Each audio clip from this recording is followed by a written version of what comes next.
What's up, Rich Boy? Guy named Tyler reporting live from the MITM podcast. And today, I wanted to talk a little bit about the name of the wind. And what does that even mean?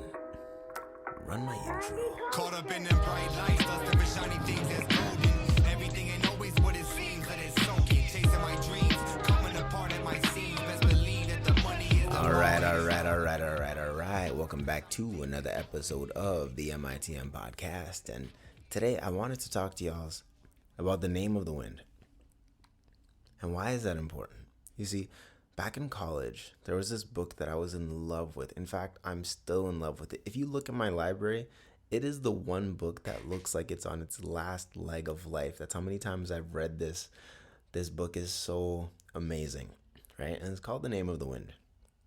And one of the core ideas and concepts inside of this book of this young warrior having first his whole family was destroyed, and he went off to the university to learn all of these powers and skills so that he can go after the people that murdered his family. But one of the core things in the book is that once you understand the name of something, you can have control over it. Once you understand what the thing is made of, you can have mastery over it. So, what happens in our day-to-day life? I know this was a book that this is happening in, but why are we even talking about this on the MITM podcast? Well, a part of being an MITM is saying that, hey, we're millionaires in the making, right? So, mastering money is a huge aspect, a huge element to what we're doing, right? And the only way that we can master money is first to understand what is money. You see, there is this evolution of money that has happened. Way back in the day when it was pretty seashells that we would trade for things, to now we're trading zeros and ones. It's all digital now. But fundamentally, what is money? Money is a medium of exchange, okay? And before the development of a medium of exchange, people would barter to obtain their goods and services. If there's two people that had something that the other person wanted, okay, they'd enter into an agreement, a trade of sorts, right?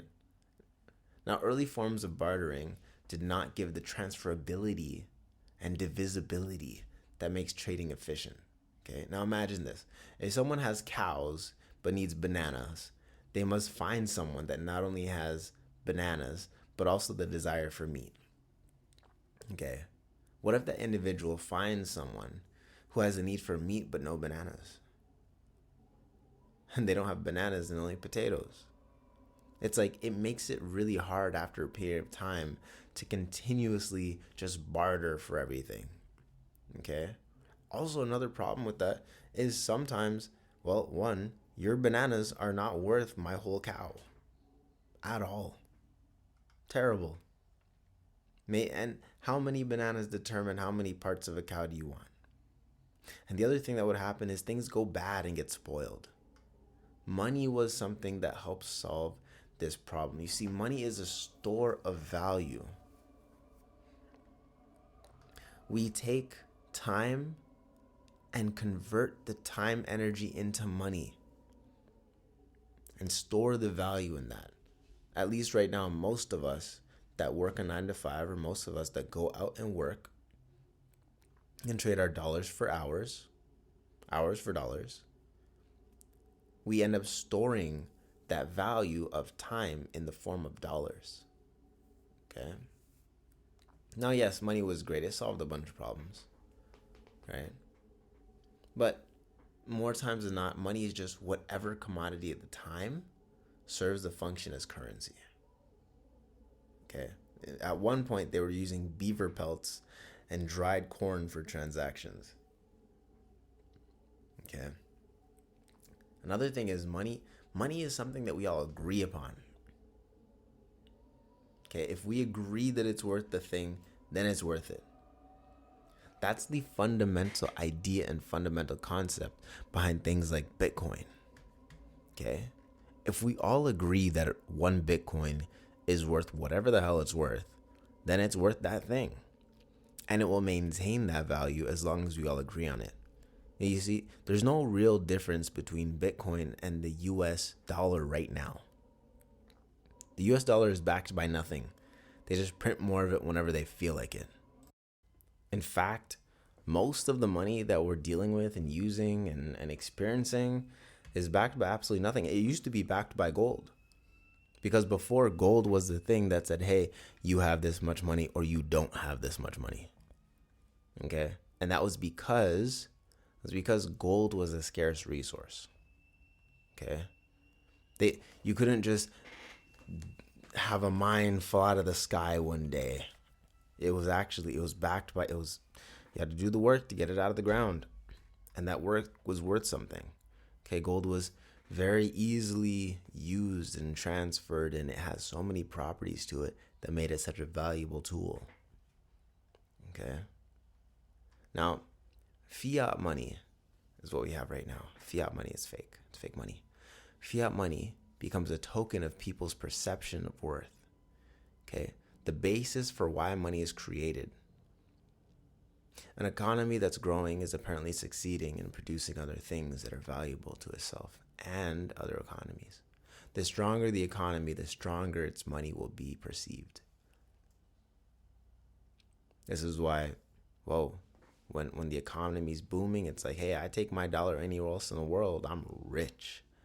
When your country's doing trash, you better burn your money to stay warm. It's not worth anything anymore.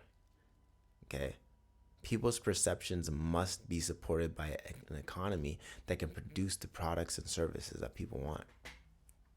Yeah. But pretty much, money has changed a lot. Used to be shells and skins and corn and whatever, but the main functions that it's had has not changed at all. So no matter what form it ends up taking, money always offers us a medium of exchange for goods and services. Okay? Allows us to grow as more and more transactions can be completed at higher and higher speeds. And, well, it's a pretty useful thing. We don't have to trade eggs anymore and hope that they don't go bad. We can just trade money. So that's it for today's episode of the MITM podcast. I hope y'all enjoyed it.